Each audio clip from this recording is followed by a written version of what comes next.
Namaskar, a very warm welcome to all of you. I'm Nipurkul Shresht. Joining me today are Ashish and Anushka, our sign language interpreters. Welcome to the session, Ashish and Anushka.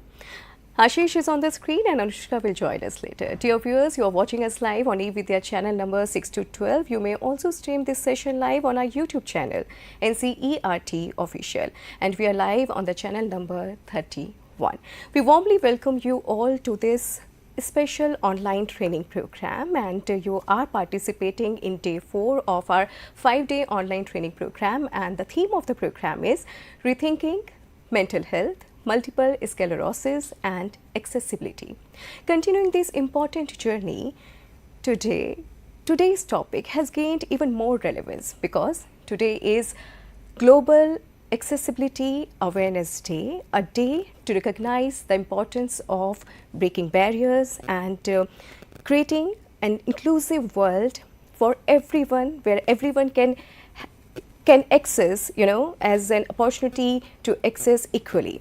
So today's topic is, I would like to introduce to all of us, our topic is accessibility for all, breaking barriers and building inclusion.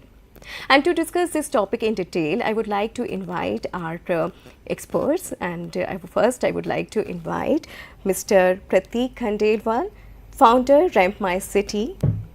Welcome to the session, sir. Namaskar. Thank you for having me. Cheers.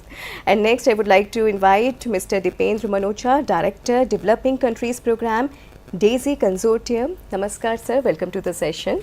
Thank you so much. Or now I would like to invite Professor Bharti Kaushik, Head MPT CIT NCERT. Welcome to the session, ma'am. Namaste.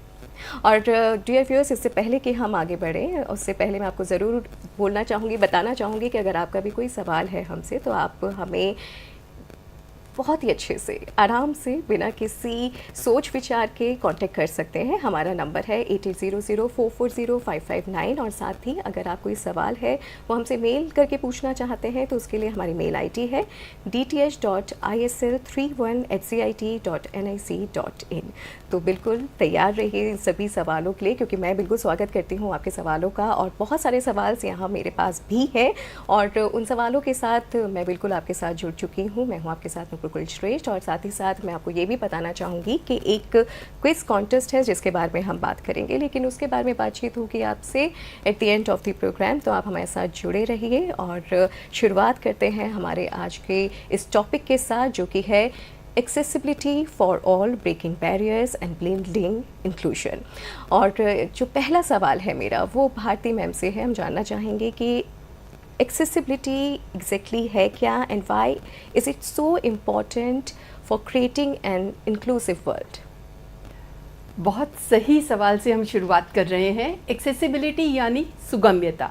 सुगम्यता एक ऐसी चीज़ जो सबके लिए जीवन जीना, लिखना, पढ़ना, भागीदारी, सबको बहुत सहज, सुगम्य और सरल बनाती है.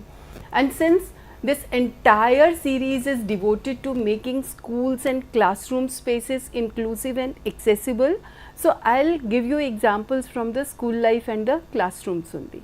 सुगम्यता कक्षाओं या विद्यालयों के संदर्भ में एक ऐसी सरल, सहज सी सुविधा है जिससे बच्चे या विद्यार्थी और शिक्षक भी पूरे विद्यालय में कहीं पर भी, किसी भी कोने में सहजता से, सुगम्यता से, सरलता से जा सकें, और ज़्यादातर बिना किसी सहयोग के, बिना किसी के सहायता के, बिल्कुल वैसे ही जैसे आप और मैं चलते हैं. अब सुगम्यता का एक मतलब विद्यालयों के संदर्भ में जो मेरे दिमाग में आता है वो यह भी है कि अगर मैं व्हील चेयर का इस्तेमाल कर रही हूँ, पहिया कुर्सी का इस्तेमाल कर रही हूँ, या मैं क्रचेस का इस्तेमाल कर रही हूँ, तो मैं लाइब्रेरी में भी बिना किसी सहायता के स्वतंत्र रूप से जा सकूं, किताबों को मैं निकाल सकूं. इसके लिए मुझे जो भी सुविधा की आवश्यकता है वो मेरे लिए सुगम्यता का हिस्सा होगा.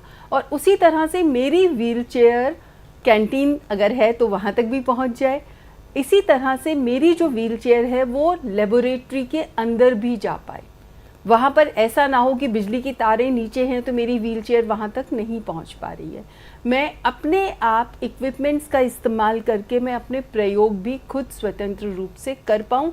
हाँ, जहाँ मुझे सहायता की आवश्यकता है वहाँ तो आप मुझे सहायता देंगे ही, लेकिन कोशिश ये की जाए कि भागीदारी बढ़े, हर गतिविधि में बढ़े और स्वतंत्र रूप से कर पाएँ। तो मेरे लिए तो एक्सेसिबिलिटी का मतलब ये है। बहुत बहुत शुक्रिया मैम, एक्सेसिबिलिटी को हमें इस तरीके से समझाने के लिए। और अब मैं जानना चाहूँगी प्रतीक खंडेलवाल सर से कि क्या आप किस तरीके से एक्सेसिबिलिटी को डिफाइन करेंगे? Accessibility for me is freedom. Freedom for millions of persons with disabilities, elderly population, children with special needs, कि वो एक आम जिंदगी जी सकें। बच्चों को अगर स्कूल जाना हो, बड़ों को बैंक जाना हो, मेट्रो स्टेशन जाना हो, पब्लिक पार्क जाना हो, पुलिस स्टेशन जाना हो, एयरपोर्ट जाना। एक्सेसिबिलिटी एक रिस्ट्रिक्शन नहीं होना चाहिए किसी भी डिसेबल इंसान के लिए कि वो ये काम ना कर पाए, बल्कि एक्सेसिबिलिटी इज एन एलिमेंट जिसके कारण वो हम हर आम आदमी की तरह वो सब कर पाए जो एक्सेसिबिलिटी उन्हें प्रोवाइड करेगा। So accessibility is improving the life of person with disability so that they can live at par the quality of life with any abled human being. Accessibility is that strength. So ये मेरे 2 cents थे on what accessibility really is.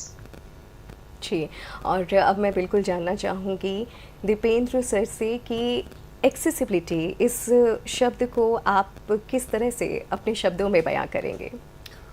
मैं actually शब्दों के साथ साथ कुछ slides भी यूज़ करूँगा इसमें। जी। तो सबसे पहले तो accessibility I would say everything accessible to all. मेरे लिए ये है कि ये सिर्फ कुछ गिनी चुनी चीज़ें जो पर्सन विद डिसेबिलिटीज़ के लिए डिज़ाइन की गई हैं या उनके लिए कुछ सर्विसेज बनाना, ये उससे कहीं और बड़ी बात है।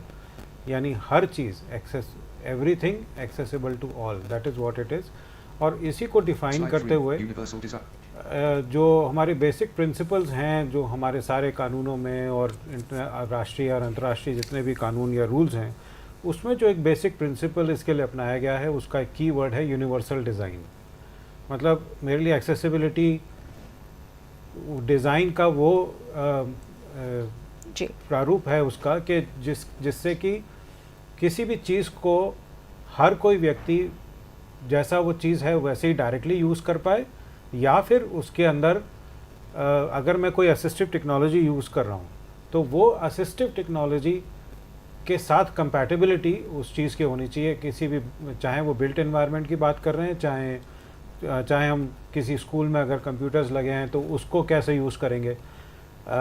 तो क्योंकि persons with disabilities assistive technology use करते हैं, लेकिन उस असिस्टिव टेक्नोलॉजी के साथ हमारे में जो भी कुछ हमारा सारा इंफ्रास्ट्रक्चर है, चाहे वो डिजिटल इंफ्रास्ट्रक्चर हो या फिज़िकल इंफ्रास्ट्रक्चर हो, उसकी कंपैटिबिलिटी बहुत ज़्यादा ज़रूरी है। तभी हमारे जो असिस्टिव टेक्नोलॉजी है वो कारगर होंगे, वरना वो बिल्कुल बेकार हो जाते हैं। तो इसलिए यूनिवर्सल डिज़ाइन का बहुत बड़ा महत्व है। और इसी चीज़ को कई सारे हमारे यहाँ जितने भी कानून हैं या जो उसके जो रूल्स बने हुए हैं, उन सब में उसके बारे में बहुत अच्छे से समझाया गया है। और ये भी बताया गया है कि ये चीज़ सिर्फ सरकारी महकमों में या सिर्फ जो सरकारी जो चीज़ें हैं उन्हीं पर सिर्फ लागू नहीं है। एस्टैब्लिशमेंट उन्होंने डिफ़ाइन किया है कि चाहे वो प्राइवेट हो, चाहे वो NGO हो, चाहे वो सरकारी हो, सारे एस्टैब्लिशमेंट्स को इस चीज़ को मानना है। और उसके अंदर एक बहुत बड़ा एक हमारा की प्रिंसिपल है प्रोक्योरमेंट पॉलिसी। यानी जब भी किसी चीज़ की खरीद की जाए तो उसके अंदर हमें एक क्लॉज, एक हमारे यहाँ ब्यूरो ऑफ इंडियन स्टैंडर्ड ने स्टैंडर्ड्स इशू किए हैं, जिसको हम लोग BS 17802 के नाम से जानते हैं, जिसमें बहुत क्लियरली इस चीज़ को डिफ़ाइन किया गया कि एक्सेसिबिलिटी का मतलब क्या है।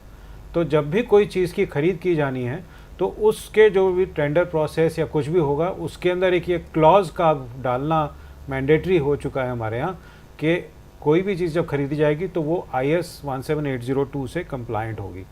तो ये जब चीज़ को हम लोग मानेंगे तो हम इस चीज़ को, सपने को साकार होता हुआ देख पाएंगे, जो एक्सेसिबिलिटी का रियल मतलब है यूनिवर्सल डिज़ाइन का, कि हम एक्सेसिबिलिटी के बारे में सिर्फ तब ना सोचें जब पर्सन्स विद डिसेबिलिटीज़ के लिए कुछ लिया जाना है, बल्कि हर चीज़ के अंदर जब हमको सोचना है तो उसके अंदर हमें इन एस्पेक्ट्स को, इन IS 17802 को ध्यान में रख के ही चीज़ों को हमको बनाना है. So that is what accessibility would mean for. और बहुत ही खूब कहा सर ने कि सपने जो है वो हम सबके साकार होना चाहिए, क्योंकि हम सब बहुत सारे सपने देखते हैं और उनको हकीकत में बदलने के लिए जिन भी बुनियादी चीज़ों की हम सबको ज़रूरत है वो ज़रूर होना चाहिए. और जब हमने बुनियादी चीज़ों की बात की है, एक्सेसिबिलिटी की जब बात की है, तो जो मेरा अगला सवाल है वो प्रतीक खंडेलवाल सर से है. और मैं बिल्कुल जानना चाहूँगी कि हम कैसे समझें कि कैसे इंश्योर करें कि जो पब्लिक स्पेसेस हैं और इंफ्रास्ट्रक्चर है are design to be accessible for person with different abilities. How can we ensure that? जी, I think the strongest step, सबसे मजबूत जो कदम होगा इस डायरेक्शन में, वो है लेजिस्लेशन.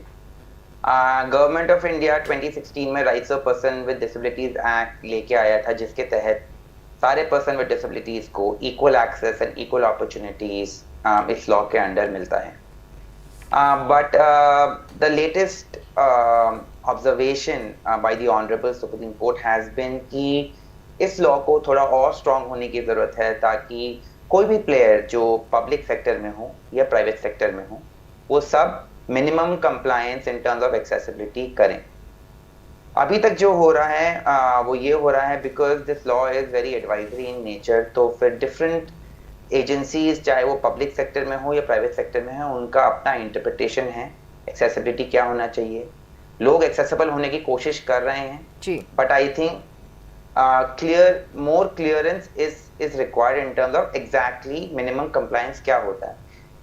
जब हमारे पास ऐसा मिनिमम कंप्लायंस का एक सर्कुलर या एक तरीके से लेजिस्लेशन आ जाएगा, I think it will help कि हम पब्लिक प्लेसेस जो भी हों, चाहे वो स्कूल से लेके, हॉस्पिटल से लेके, पब्लिक पार्क से लेके या प्राइवेट एस्टेब्लिशमेंट्स को भी लेके, सब लोग उन स्टैंडर्ड्स को फॉलो करेंगे और एक्सेसिबिलिटी कहीं पे फ्लॉड नहीं रहेगी, एक टोकनिज्म की तरह नहीं आएगी, बल्कि एक मिनिमम कंप्लायंस की तरह आएगी, जहाँ पे हर दिव्यांग, हर पर्सन विद डिसेबिलिटी जा सके और एक क्वालिटी ऑफ लाइफ वैसे ही जी सके जैसे कि कोई हर आम आदमी जीता है. जी, तो बिल्कुल एक क्वालिटी ऑफ लाइफ के लिए ये बहुत ज़रूरी है कि आप अवेयर हों. आपको, हम जैसे बात कर रहे हैं कि हमारे पास हम चीज़ें हैं और उन पर काम भी हो रहा है, लेकिन हम कितने अवेयर हैं ये ज़रूरी है. क्योंकि कई बार हमने देखा है कि जैसे हम कभी भी पब्लिक ट्रांसपोर्ट में हम जैसे ट्रेवल कर रहे हैं तो वहाँ पर लिखा होता है कि ये जो सीट है वो इनके लिए है, सीनियर सिटीजन्स के लिए है फॉर एग्ज़ाम्पल. लेकिन कई बार अक्सर मैंने देखा है कि हम कहते नहीं हैं, हम अपनी हक, वो हमारा हक है वहाँ पर बैठना, लेकिन तब भी हम देखते हैं कि सीनियर सिटीज़न है वो नहीं कह रहे हैं, एक झिझक है और अपनी हक की बात नहीं करते हैं. तो यहाँ पर बिल्कुल हमें हक के लिए अपनी बात करनी चाहिए, जो हमारे राइट है उसके लिए हमें बिल्कुल बात करना ज़रूरी है. चीज़ें अवेलेबल हैं और उस पर काम भी हो रहा है. और भारती मैम से यहाँ पे एक सवाल करना चाहती हूँ कि मैम आप किस तरीके से देखेंगे, अगर आपसे जानना चाहूँ कि कितना बदलाव आया है, अगर हम लास्ट एक डिकेड की बात करें या फिर आज का जो सिनेरियो है, आप किस तरह से तस्वीर को बदलते हुए देखते हैं? मैं बहुत हद तक तस्वीर को बदलते हुए देखती हूँ जी, क्योंकि आजकल जब हम बात करते हैं सुगम्यता की, एक्सेसिबिलिटी की, सुलभता की, तो मुझे बहुत ज़्यादा लोगों को कई बार समझाना नहीं पड़ता है. अब मुझे वो मोटी मोटी चीज़ें नहीं समझानी पड़ती कि अगर आप स्टेयर्स बना रहे हो तो रैंप भी बना लो, है ना.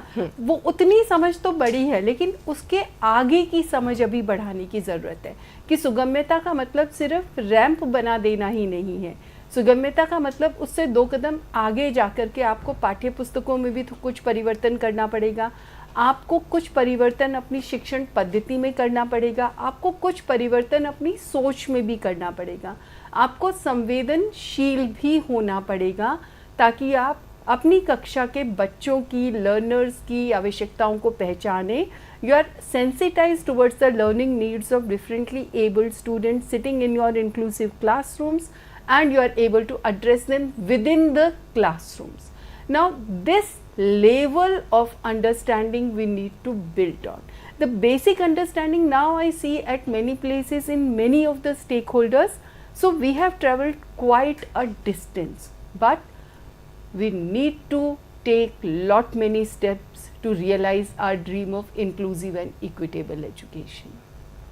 ग्रेट। और अभी जैसे हमने बात की, हमने स्पेसेस की बात की, फिजिकल स्पेस की बात की, अब टेक्नोलॉजी की तरफ बढ़ते हैं। टेक्नोलॉजी भी अपना एक बहुत इंपॉर्टेंट रोल प्ले करती है और यहाँ पर मेरा सवाल रहेगा दीपेंद्र सर से, और उनसे हम बिल्कुल जानना चाहेंगे कि how can digital platforms and tools be made accessible for the person with different abilities. बहुत बढ़िया, थैंक यू सो मच ये सवाल पूछने के लिए, क्योंकि अब जो एक्सेसिबिलिटी है वो एक्चुअली आई वुड से कि वो शुरुआत होती है हर व्यक्ति से। हम लोग खुद उसके लिए क्या कर रहे हैं एज इंडिविजुअल, ये सारी चीज़ें हमारे अपने आप से शुरू हो रही हैं। तो छोटी छोटी सी डिफरेंसेस हैं किसी भी इंफॉर्मेशन को। जब हम टेक्नोलॉजी की बात कर रहे हैं तो I would concentrate more on के भाई जो भी हमारे पास पूरा आज नॉलेज सोसाइटी में रह रहे हैं, तो इंफॉर्मेशन एक्सेसिबिलिटी एक ख़ास तौर से पर्सन विद प्रिंट डिसेबिलिटीज़ के लिए बहुत बड़ा मुद्दा है। तो उसी का एग्जांपल लेके आई विल शो के कैसे छोटी छोटी सी चीज़ों को इम्प्लीमेंट करके हम लोग एक्सेसिबिलिटी को अपने जीवन का हिस्सा बना सकते हैं, ताकि अपने ही कंटेंट को, चाहे वो हमारे सोशल मीडिया के कंटेंट हैं, चाहे हम कोई ईमेल लिख रहे हैं या छोटा सा डॉक्यूमेंट लिख रहे हैं, उन सब चीज़ों में कौन कौन सी छोटी छोटी सी चीज़ें हैं जो कि इन सब स्टैंडर्ड जो IS वगैरह, जो IS 17802 वगैरह स्टैंडर्ड्स हैं, मोटी मोटी टर्मिनोलॉजी हैं, लेकिन उसको थोड़ा सा खोल के समझ लेते हैं हल्का फुल्का। जैसे एक ये सिंपल सा वर्ड डॉक्यूमेंट है।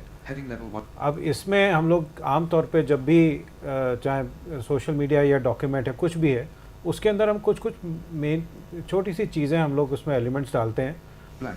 जैसे कोई पिक्चर ही अगर हमने डालनी है, तो एक पिक्चर को एक्सेसिबल करने का क्या तरीका है। अगर हमारे पास कोई वेबसाइट है या वर्ड डॉक्यूमेंट है, तो उस पिक्चर को जब हमने डाला तो उसके अंदर एक छोटा सा एलिमेंट रहता है उसके ऑल्ट टेक्स्ट को देने का। आमतौर पे इस तरह के ऑल्ट टेक्स्ट को देना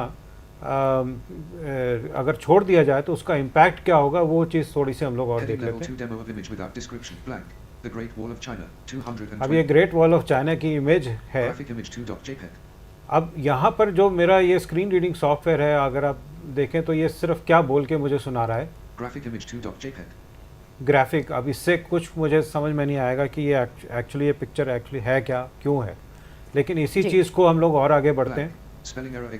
कुछ लोग इसमें ऑल्ट टेक्स्ट डालते हैं, लेकिन वो ऑल्ट टेक्स्ट मीनिंगफुल नहीं है, यानी उसमें एक्चुअल जो चीज़ है वो नहीं लिखी गई कि उसको डिस्क्राइब करे, सिंपली सिर्फ उसका कोई एक मीनिंगलेस उसके अंदर चीज़ टेक्स्ट डाल दिया।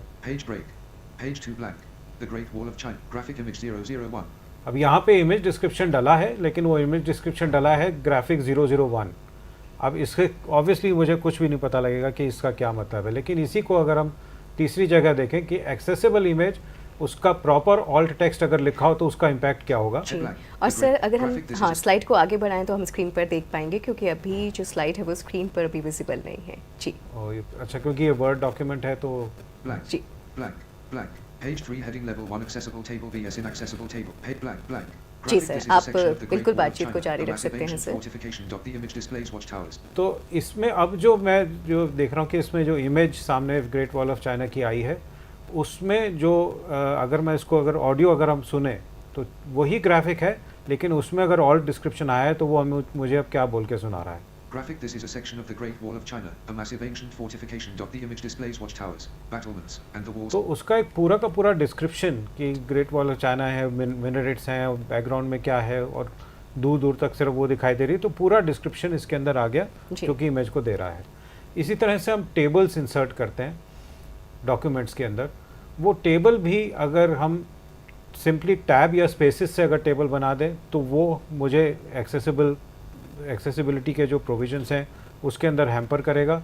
इसी तरह से उसी टेबल को अगर इमेज की तरह डाल दिया जाए तो वो भी फिर मुझे प्रॉब्लम करेगा। जैसे तो इसमें टैब यूज़ करके टेबल बना हुआ है जो सामने पढ़ रहा हूँ। तो इसमें डिफरेंट कॉलम्स में क्या है, उसके किस हेडर के नीचे वो इन्फॉर्मेशन है, इसकी इन्फॉर्मेशन मुझे मिल पाना ऑलमोस्ट इम्पॉसिबल है। दूसरा एग्जाम्पल देख लेते हैं। Graphic selected image 001 page. अब इसमें सिर्फ उसने ग्राफिक अनाउंस कर दिया, पूरा टेबल है उस, लेकिन एक इमेज की तरह इंसर्टेड है, लेकिन उसका कुछ भी इंफॉर्मेशन डेटा मैं पढ़ने लायक नहीं रहा इसमें। उसी की जगह पे अगर एक एक्सेसिबल टेबल डाल दिया जाए, Table, out of table with 11 rows and 4 columns, row 2 serial number column 11. इसके अंदर वो पूरी इंफॉर्मेशन मुझे दे रहा है कि कितने रोज हैं, कितने कॉलम्स हैं, मुझे अगर नेक्स्ट कॉलम में जाना है, नेक्स्ट रो में जाना है, तो वो सारी इंफॉर्मेशन Row मुझे 3 यहाँ मिल पा रही point है। of difference column 2 location. 3 row 4 utility. तो ये जो अगर हम प्रॉपर टेबल फॉर्मेटिंग प्रॉपर करके डालें instead of using tab etcetera, तो वो चीज़ सबके लिए एक्सेसिबल हो जाएगी। ये इस तरह की चीज़ों में हमें आ रहा है। सर यहाँ पे दीपेंद्र सर एक चीज़ मुझे ये पूछना है, जैसे अगर टेबल में 3 कॉलम्स हैं और 4 रोज हैं, तो हम ऑल टेक्स्ट में या हम कैसे उसको लिखें? नहीं, उसको आपको ऑल टेक्स्ट में नहीं लिखना है, हाँ क्योंकि वो पिक्चर की तरीके से देना टेबल को वो ठीक नहीं ठीक है। नहीं है जी उसको प्रॉपर जैसे वर्ड में जैसे इंसर्ट टेबल का जो फीचर रहता है, जी उसके थ्रू आपको टेबल डालना है, जिससे कि वो प्रॉपर टेबल की तरह कंप्यूटर को भी पता हो कि ये हाँ जी एक टेबल ये है टेबल है। और ये डेटा कोई और तरह का डेटा नहीं है। अच्छा तो एक फिर बार जब हम प्रॉपर टेबल डाल लेते हैं, उसके बाद मेरी जो असिस्टिव टेक्नोलॉजी है, हाँ वो मुझे ये सारी इंफॉर्मेशन प्रॉपरली दे पाती है। तो फिर वो आपको ये बताती है कि दिस इज रो 1 कॉलम 1, हाँ जी, रो 1 कॉलम 2 में क्या लिखा है, क्या लिखा है और उसका कॉलम का हेडर भी क्या है, वो भी साथ के साथ वो भी बताता साथ के जाता है साथ बताती कि है। भाई डेटा ये जो है ये किसका रेलेवेंट डेटा है। ओके इसी तरह से हेडिंग स्टाइल्स एक बड़ा इंपॉर्टेंट पार्ट है जी इसमें, जी कि हमें प्रॉपर हेडिंग स्टाइल्स देने की ज़रूरत है और उसका फ़ायदा सबको मिलता है। जैसे जी। अगर हम इसमें सिंपली एक आउटलाइन व्यू देखें इसका, Ribbon tabs tab navigation pane on pane. तो हमने इसमें जैसे नेविगेशन पेन ऑन किया, तो इसके अंदर ये मुझे सारी इंफॉर्मेशन दिखाएगा कि मेरे इसमें कितने हेडिंग्स हैं, कितना पूरा टेबल ऑफ कंटेंट जैसा सा Okay. पूरा बन के आ जाएगा। ओके तो ये फीचर हमें मिल पाएगा अगर हम हेडिंग्स को सिर्फ बोल्ड, अंडरलाइन या उसका फॉन्ट साइज बढ़ा के ना उसका चैप्टर के जी, हेडिंग्स या वो ना जी, दें, जी। बल्कि प्रॉपर हेडिंग स्टाइल्स वहाँ पे दें। हेडिंग 1, हेडिंग 2 जी, स्टाइल्स रहते जी, हैं, जी। वो अगर आप लगाएंगे तो उससे ये वाला फीचर हमारे सामने आ जाएगा। और उसका इम्पैक्ट ये रहेगा कि अगर मैं Pane. Ribbon tabs tab. Document print layout table with a मैं अगर यहाँ पे नेविगेट करना चाहूँ कि मुझे अगले हेडिंग पे जाना है या प्रीवियस हेडिंग पे page जाना है, 5 section 1 heading level 1 inaccessible heading vs accessible heading. Okay Page 4 heading level 2 accessible page 3 heading level 2 table as क्योंकि किसी भी कंटेंट के अंदर नेविगेशन बहुत ज़्यादा ज़रूरी बिल्कुल। एक एलिमेंट है। बिल्कुल तो ये हेडिंग स्टाइल्स हमें इस तरह के सारी नेविगेशन और वो सारी जी। चीज़ें दिखाता है। जी ये ग्लिम्पसेस बिल्कुल। हैं जो जी, कि और बिल्कुल हमें दिखाने के अभी लिए। जैसे मैंने स्क्रीन पे देखा और यहाँ मैं बहुत अच्छे से देख पा रही हूँ कि सर जो भी हमें पॉइंट्स बता रहे हैं और उसको एक्सप्लेन कर रहे हैं, तो मैंने समझा कि कितना आसान है, कितना एक्सेसिबल है। मैं सर से फिर दोबारा जुड़ूंगी, इस बारे में हम बिल्कुल बातचीत करेंगे। लेकिन जैसे कि इस चीज़ को समझा कि हमारे पास फैसिलिटीज़ हैं और उनके ज़रिए हम किस तरीके से अपनी Slideshow, एक्सेसिबिलिटी slide 8, उसको slideshow, एक्सेस slide करके 8, अपनी slideshow. चीज़ों को किस तरीके से ICT आसान बना accessible सकते items हैं। needed. और अगर आपके पास भी कोई सवाल है, क्योंकि जब हम अभी बात कर रहे थे तो आपने देखा कि भारती मैम हमेशा एक उनके पास बहुत सारे सवाल होते हैं, और ये जो सवाल है ना होने चाहिए। एक जो बच्चा होता है ना, और उनका मैं ये ज़रूर कहूँगी कि हमारे मन में बहुत सारे सवाल होते हैं, लेकिन कहीं ना कहीं हम खुद को रोक लेते हैं बहुत कुछ कहने से। लेकिन आपके पास अभी पूरा मौका है, क्योंकि एक बहुत ही खास विषय पर हम बात कर रहे हैं, accessibility for all, breaking barriers and building inclusion. तो अगर आपका भी कोई सवाल है तो आप बिल्कुल हमसे कांटेक्ट कर सकते हैं हमारे नंबर्स पर 8800440559, और साथ ही आप हमें मेल भी कर सकते हैं। और साथ ही NCERT के YouTube चैनल के माध्यम से हम आपके साथ जुड़े हैं, तो अगर आपका कोई भी सवाल है तो आप हमें वहाँ भी टिक कर भेज सकते हैं। तो चलिए फिर से हम कंटिन्यू करते हैं और सर के पास जुड़ते हैं कि और भी क्या वो एग्जांपल्स हमें कोट कर सकते हैं और समझा सकते हैं कि हम जो डिजिटल हम एक्सेसिबिलिटी की बात कर रहे हैं उसको कंटिन्यू करते हैं और भी जानकारी सर से लेते हैं। जी सर।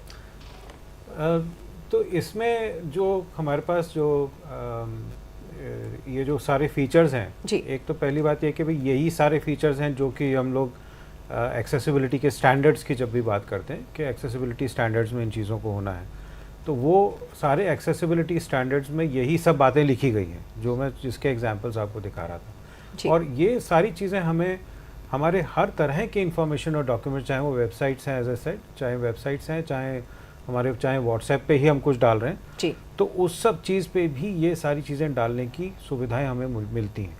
यहाँ तक कि मतलब आप सिंपल किसी भी सोशल मीडिया के किसी भी कंटेंट को जब आप डालने की कोशिश करेंगे जी तो वहाँ पर भी हमें ये ऑल टेक्स्ट और ये सारी चीज़ें डालने की सुविधा मिलेगी। और इन सब चीज़ों को अगर यूज़ करेंगे तो इसका इम्पैक्ट जो होगा कि इन्फॉर्मेशन एक बार क्रिएट होगी, लेकिन वो इन्फॉर्मेशन यूज़र्स के हिसाब से फॉर्मेट चेंज करी जा सकती है। जी यानी उस इन्फॉर्मेशन को एक तो मैं नेविगेशन ठीक से कर पाऊंगा, लेकिन दूसरा जो बहुत इंपॉर्टेंट पार्ट है कि उसी इन्फॉर्मेशन को मैं आँख, कान या उंगलियों से पढ़ सकता हूँ। जी ये बिल्कुल बहुत बड़ा एक चीज़ है कि आपको इन सब चीज़ों को दोबारा दोबारा अलग अलग तरीके से प्रेजेंट करने की ज़रूरत नहीं है। जी आपको बेसिकली एक बारी इन्फॉर्मेशन ठीक तरीके से आप इन एक्सेसिबिलिटी स्टैंडर्ड्स के हिसाब से बना लीजिए। उसके बाद अगर किसी को ब्रेल में पढ़ना है तो वही इन्फॉर्मेशन यूज़र के पास ब्रेल में पहुंच जाएगी, क्योंकि जी। उनके असिस्टिव टेक्नोलॉजी उसको चेंज कर देगी ब्रेल में, उसी डिजिटल इन्फॉर्मेशन को।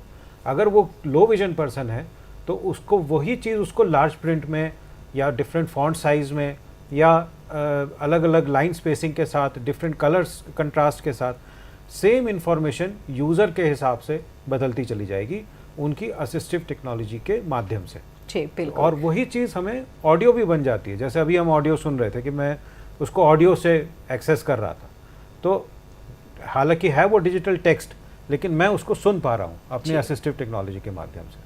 तो बिल्कुल सारे बंधनों को तोड़ते हुए हम अपनी ज़िंदगी के सफ़र में आगे ज़रूर बढ़ें। और अब यहाँ बात करते हैं, एक और सवाल है मेरा प्रतीक सर से, और मैं बिल्कुल पूछना चाहूँगी सर ये सवाल आपसे कि how can schools be accessible so that कि जो चिल्ड्रंस हैं उनको एक इक्वल अपॉर्चुनिटी मिले लर्निंग के लिए।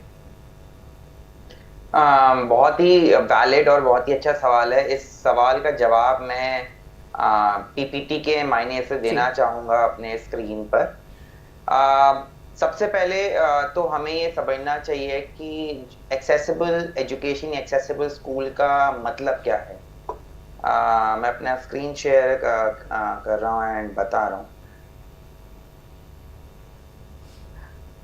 तो स्कूल में बैरियर फ्री बिल्ट एनवायरनमेंट बनाने के लिए हर स्कूल की बिल्डिंग में एक्सेसिबिलिटी होनी चाहिए इन टर्म्स ऑफ रैम्प, ताकि बच्चा बिल्डिंग के अंदर घुस पाए।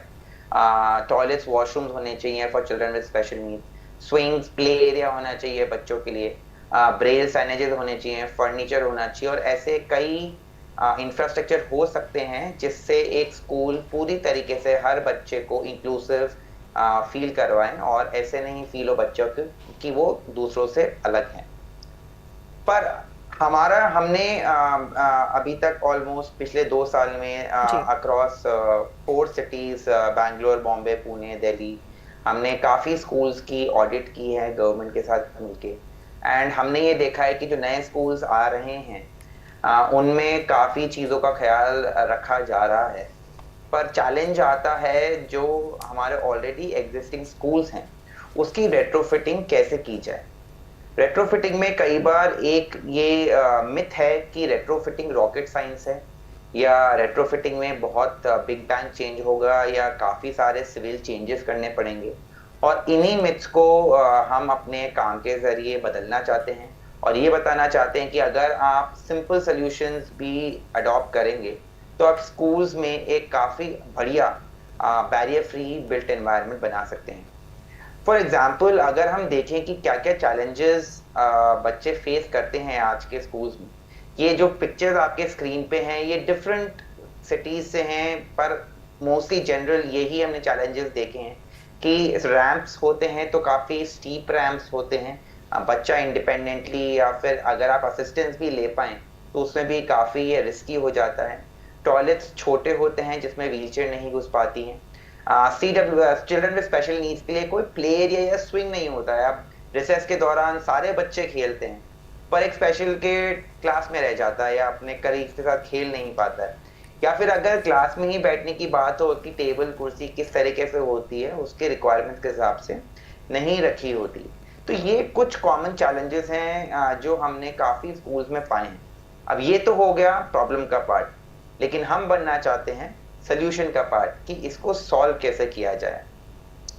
सबसे पहले एक्सेस रैम्प्स।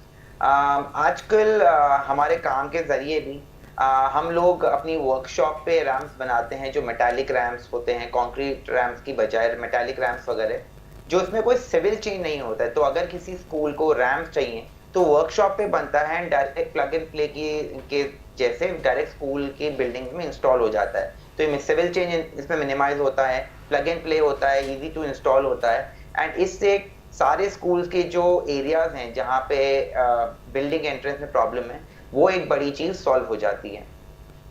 सेकेंडली वॉशरूम्स, कई जगह पे वॉशरूम्स छोटे होते हैं या फिर उन इतनी जगह नहीं होती है, या फिर सिविल वॉशरूम नहीं बना सकते हैं। तो जहाँ पे जगह है वहाँ पे सिविल वॉशरूम बना सकें, वरना आजकल plug and play pre fabricated washroom भी अवेलेबल होते हैं जो वर्कशॉप पे बनते हैं एंड डायरेक्ट स्कूल साइट्स पे इंस्टॉल हो जाते हैं।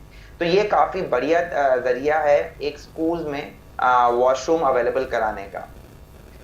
Swings, inclusive swings and play area, children with special needs I think एक बहुत बड़ा पार्ट है इंक्लूसिव एजुकेशन का कि उनको भी अपना प्ले टाइम मिले, और उसके लिए एक प्ले एरिया या कुछ स्विंग्स जो खासकर CWS के लिए बनाए गए हों, ये होना स्कूल में बहुत जरूरी है। ये एक नीश एरिया है, काफी कम स्कूल्स में है आजकल, लेकिन I hope more and more schools में ये ध्यान रखा जाए कि जब वो और बच्चों के लिए स्विंग्स बना रहे हैं तो आजकल मार्केट में अवेलेबल है वो स्विंग जो डिफरेंट बच्चों के लिए, locomotor disability, learning disabilities, hearing and speech impairment, सब बच्चों के लिए ये स्विंग अवेलेबल हैं। एंड सरकार को एंड प्राइवेट एस्टैब्लिशमेंट को भी मेरी ये रिक्वेस्ट रहेगी कि हम ऐसे स्विंग्स और बच्चों के लिए भी डालें।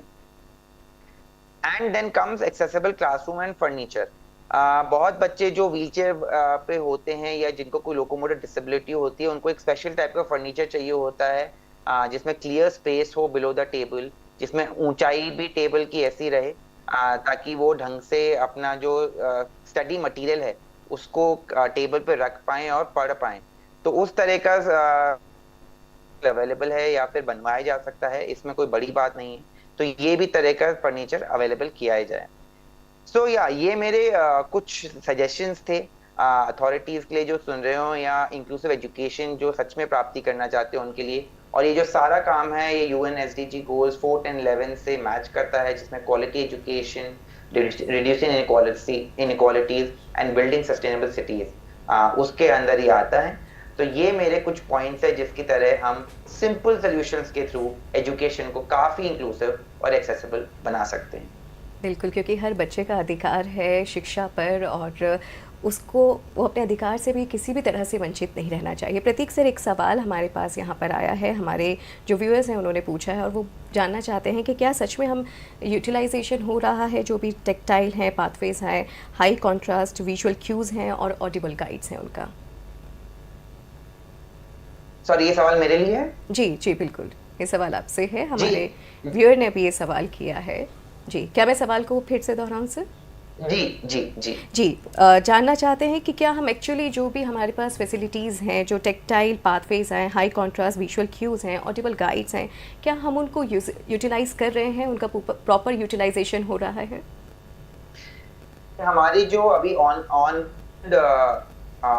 फैसिलिटी जो ऑलराउंड रही है उसमें हमने देखा है कि काफ़ी स्टेट गवर्नमेंट अब इन फैसिलिटीज़ का यूज़ करने लग गई हैं, खासकर टेक्टाइल पाथवेज का, हाई कॉन्ट्रास्ट रेजोल्यूशंस का और स्टडी मटेरियल का जो रिकग्नाइज कर सके the text and convert it into hearing aids.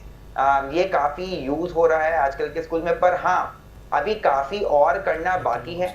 पर जिस तरीके से भारत की प्रोग्रेस हो रही है, एजुकेशन डिपार्टमेंट और एंड और सचेत हो रहा है, अवेयर हो रहा है। मैं देख पा असिस्टिव टेक्नोलॉजी जिस तरीके से बढ़ रही है भारत में, मैं देख रहा हूँ कि अगले आने वाले सालों में ये काफी लेवल पे स्केल कर जाएगा एंड एजुकेशन काफी और इंक्लूसिव हो जाएगी। जी बिल्कुल, और मेरा ये जो सवाल था हमारे व्यूअर ने पूछा था और प्रमोद जी ने ये सवाल हमसे किया था। और अगला एक और सवाल है जो कि मेरा रहेगा भारती मैम से, और जी शान ने हमसे ये सवाल किया है और वो जानना चाहते हैं कि क्या सच में सोसाइटी जो है इंक्लूजन को अचीव कर रही है, क्योंकि अभी भी जो मेंटली मानसिक तौर पर जो लोग हैं वो स्ट्रगल कर रहे हैं कि वो खुलकर अपनी बात को कह पाए। वो अपना कहीं ना कहीं दर्द छुपाते हैं, उनको वो छुपाना पड़ता है कि उनको लगता है कि एक्सेप्टेंस मिलेगी या नहीं। इस पर आप क्या कहना बिल्कुल, चाहेंगे? देखिए बहुत सही ऑब्जर्वेशन है आपकी। हमने कुछ दूरी तो तय की है, कुछ विषयों पर हमने खुल कर के बात करनी शुरू की है।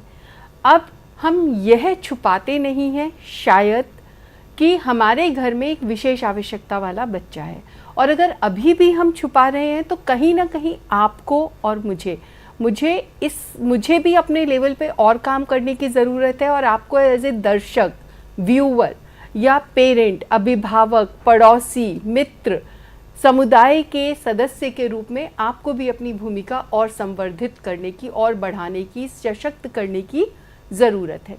बदलाव आ रहा है, लेकिन वो बूंद भर है सागर में, लेकिन भूलिए मत बूंद बूंद से सागर भरता है। बिल्कुल बिल्कुल सही कहा आपने। और इसमें एक और बात ये कि सबसे पहले ज़रूरी है कि हम खुद को एक्सेप्ट करें, और जब हम खुद को एक्सेप्ट कर लेंगे तो ये बहुत कम मायने रखेगा हमारे लिए कि वाकई मतलब जो आपकी कंडीशन है उसमें आपको कोई एक्सेप्ट कर रहा है कि नहीं। तो इसलिए अगेन मैं फिर से कहूँगी कि खुद से प्यार करना, खुद को प्रायोरिटी देना बहुत ज़रूरी है। और चीज़ों को हम हर चीज़ को हर किसी को नहीं समझा सकते अगर आप किसी पेन से भी गुजर रहे हैं तो, लेकिन इस पे काम बिल्कुल किया जा रहा है और इस पर और भी बातें होंगी। और बिल्कुल मेरा अगला सवाल है, अब हमारा जो अगला सवाल है वो है दीपेंद्र सर से, और यहाँ बिल्कुल जानना चाहेंगे how do accessible formats and communications tool help person with different abilities to access information and learn new things. तो इसके सवाल से पहले एक जो प्रमोद जी ने जो सवाल पूछा था उसके लिए छोटा सा कुछ इन्फॉर्मेशन और साथ में शेयर कर लेता हूँ, क्योंकि उसमें खास तौर से उनकी जिज्ञासा थी कि ये टेक्टाइल जो पाथवेज बनते हैं या जो कंट्रास्ट के जो उसका यूटिलाइजेशन क्या है। जी, एक्चुअली जो कंट्रास्ट वाला जो मामला है उसके अंदर तो ये पर्सन्स विद डिसेबिलिटीज़ के बियॉन्ड भी बहुत सारे लोगों को एक्चुअली मदद करने वाला है। कितने लोगों की को वो चोटों से और डिसेबिलिटी से या और चीज़ों से बचाएगा, अगर आप उसको कोई स्टडी उस तरह की शायद नहीं हुई है, लेकिन आप हैरान रह जाएंगे कि उसकी यूटिलाइजेशन कितने लोग कर रहे हैं, क्योंकि ये ज़्यादा यूनिवर्सल डिज़ाइन के तरफ को हमको ले जा रहा है। बिल्कुल। कलर कंट्रास्ट का यूज़ करने वाले जितने सीनियर सिटीजन्स हैं they feel more secure and comfortable in that environment जिसके अंदर आपके कलर कंट्रास्ट को ठीक तरीके से यूज़ किया गया है। दरवाजे अगर आपके दीवारों के कंट्रास्ट में हैं, आसानी से पता लगेगा, आपको उसमें भूलने का उस तरह की ज़रूरत नहीं है। कितने ही लोग हम लोगों ने देखे हैं जहाँ पर कि पूरा का पूरा कांच है लेकिन उसमें कहीं कोई ब्रेक नहीं है। मैं सामने ही जानता हूँ, मैं अपने देखे हुए लोग हैं कि जो नॉन डिसेबल्ड हैं लेकिन वो जाके शीशों से टकरा जाते हैं, उनको पता नहीं लगता है कि यहाँ पर शीशे का एक पार्टीशन लगा हुआ है और वो चोट खाते हैं। तो ये जो यूटिलाइजेशन की जो बात है, ये पर्सन्स विद डिसेबिलिटीज़ के लिए जो फीचर्स लगाए जा रहे हैं उसका यूटिलाइजेशन बहुत बहुत बड़ा यूटिलाइजेशन है, गोज़ मच बियॉन्ड डिसेबिलिटी। बल्कि एक कहावत हम लोग ये मानते हैं, enabler for persons with disabilities, convenience for all. तो वो हमारे लिए अगर वो एनेबलर है कोई चीज़ तो बाकी सबके लिए वो कन्वीनियंस का काम कर रही है। तो ये एक बहुत इम्पॉर्टेंट चीज़ है। और ख़ासतौर से जो टेक्टाइल वाले जो पाथवेज हैं वो ख़ासतौर से पर्सन्स विद ब्लाइंडनेस के लिए जो ओपन स्पेसेस रहती हैं उसमें, क्योंकि हमारे पास कोई रेफरेंस पॉइंट नहीं होता, इसलिए डायरेक्शंस को पता लगा पाना बिल्कुल ऑलमोस्ट नामुमकिन हो जाता है।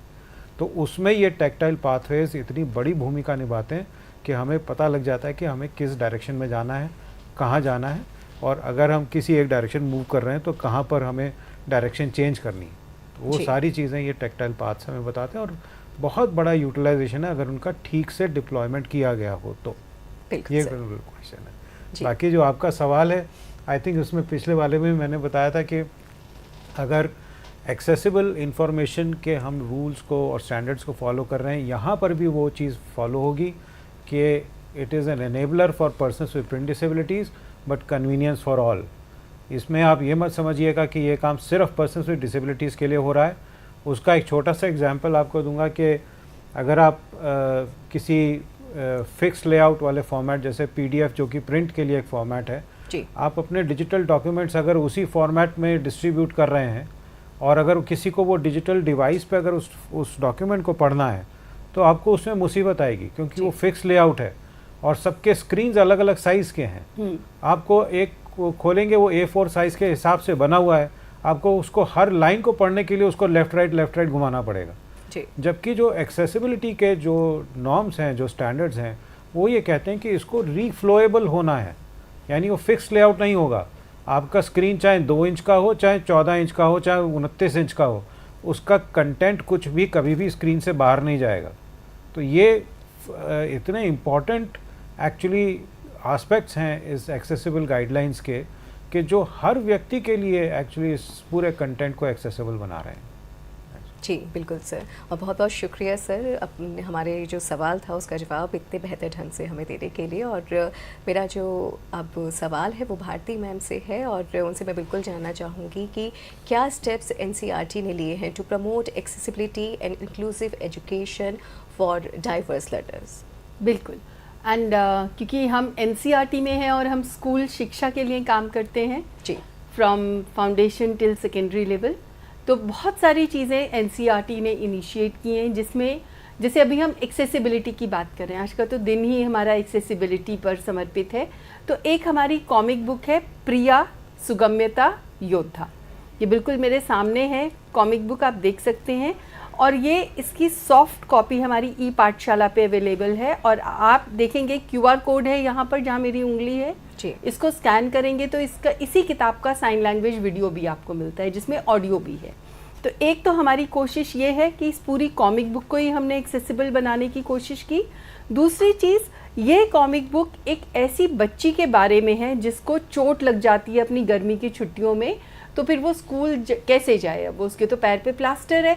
तो स्कूल ने बहुत सारी चीज़ों अपने संरचना में बदलाव किया ताकि बच्चे को सुगम्यता मिले, तो उसको दर्शाती है ये पूरी कॉमिक बुक, और हमें सुझाव देती है कि कैसे हम अपने आसपास के एरिया को और सुगम्य बना सकते हैं। अंग्रेज़ी में भी ये किताब अवेलेबल है, इंग्लिश और हिंदी दोनों में है। फिर एक हमारी है साइन लैंग्वेज पर, explore the world of Indian sign language. इसमें हमने कुछ 200 वर्ड्स लिए हैं जो डे टू डे लाइफ में हम इस्तेमाल करते हैं, उनके साइंस आपको सिखाने की कोशिश की है। हर शब्द के साथ भी एक इसमें QR कोड है, तो आप बहुत सरलता से ये भी सीख सकते हैं। फिर यही नहीं, हमारी टेक्स्ट बुक्स भी सुगम्य होनी चाहिए, एक्सेसिबल होनी चाहिए सबके लिए।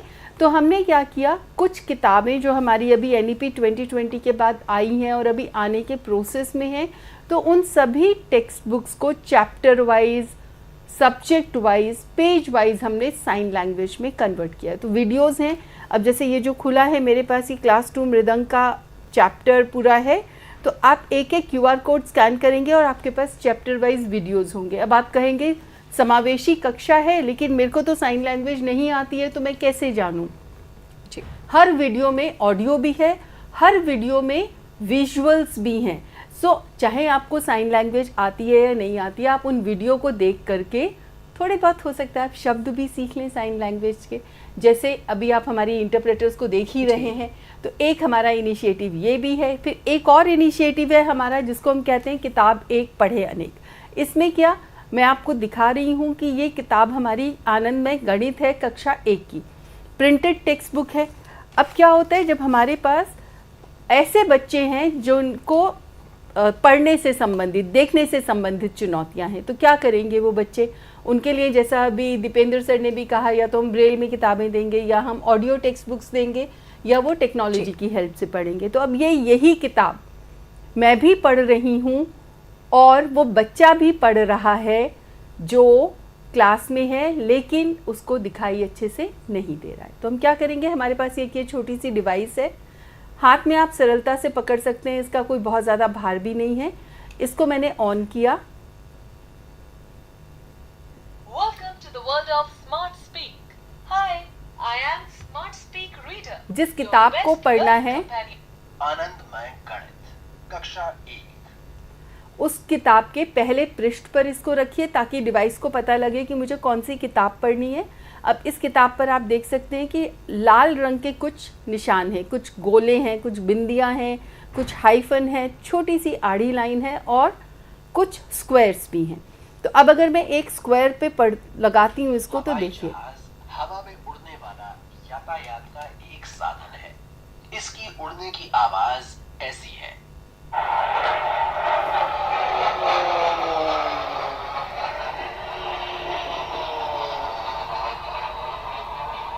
सब सड़क पर बहुत सारे वाहन चलते हैं और हॉर्न भी बजाते हैं। इससे ट्रैफिक का बहुत शोर होता है। ट्रैफिक की आवाज ऐसी होती है।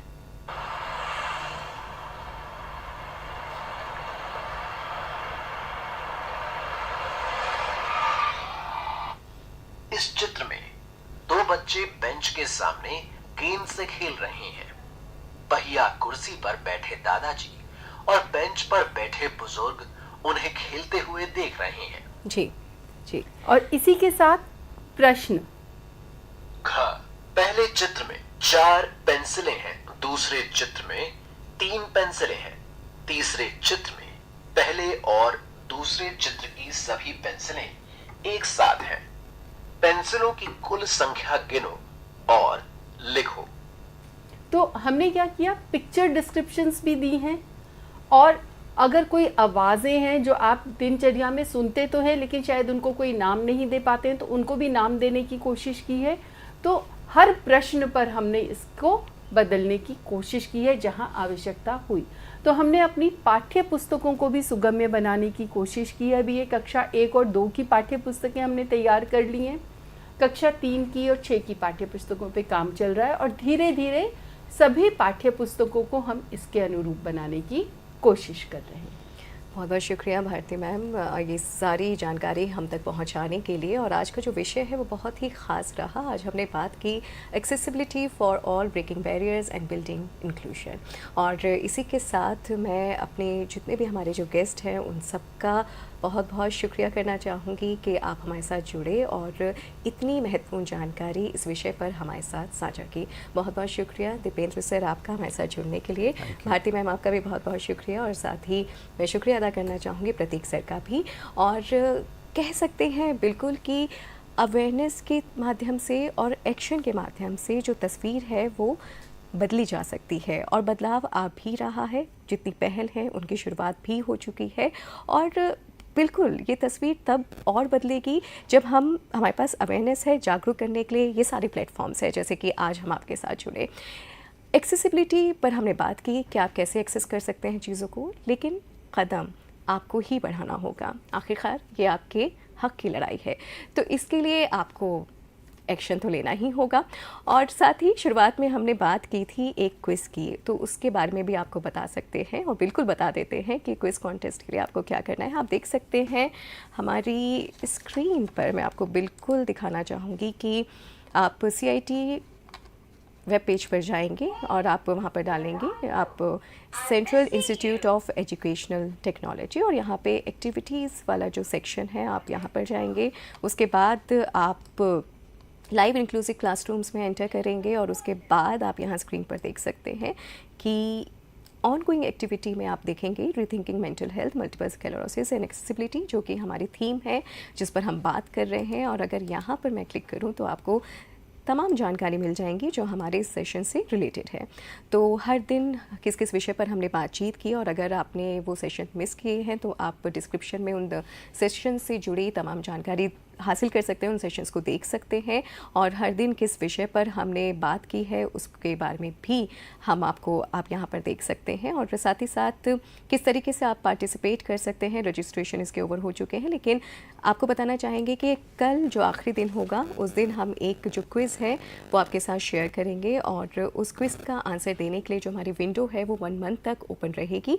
जैसे कि कल हमारा आखिरी दिन होगा सेशन का 22 मई, और 22 जून तक आप यहाँ पर अप्लाई कर सकते हैं। और अगर आप 70% या उससे ज़्यादा स्कोर करते हैं तो आपको एक अवार्ड भी मिलेगा सर्टिफिकेट के तौर पर एक रूप में। तो आप बिल्कुल जुड़े रहिए हमारे साथ, ये सेशंस बहुत ही ख़ास हैं, और जानिए तमाम जानकारी लीजिए। और कल का जो हमारा विषय है वो भी बहुत ख़ास रहने वाला है। हम बात करेंगे breaking the silos, creating free social spaces for all. इस बारे में हमारी बातचीत आपसे होगी, तो जुड़े रहिएगा बिल्कुल हमारे साथ। समय बिल्कुल वही रहेगा। अब एक बार फिर से आप सभी का शुक्रिया अदा करते हुए मैं अनुभव कुलश्रेष्ठ आपसे लेती हूँ इजाज़त। नमस्कार।